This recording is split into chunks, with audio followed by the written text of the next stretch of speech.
Happy Father's Day, everyone. Today we have a special treat for you. It's a double dose of dad jokes. That's right. We're here to entertain you with our hilarious dad jokes. Get ready to laugh. Let's start with a classic. Why don't skeletons fight each other? I don't know why. Because they don't have the guts? That was a good one. All right, here's another. Why don't scientists trust atoms? I'm not sure. Why don't they? Because they make up everything.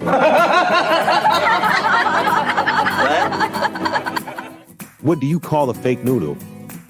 An imposter. Why did the scarecrow win an award? Because he was outstanding in his field? How do you organize a space party? You just plan it. What did the buffalo say when his son left for college? Bye, son. All right, let's do one final dad joke each. Take it away, Drew. Why did the bicycle fall over? Why? Because it was too tired. Thank you all for joining us today. We hope our dad jokes brought a smile to your faces. Happy Father's Day to all the amazing dads out there. Keep spreading the laughter.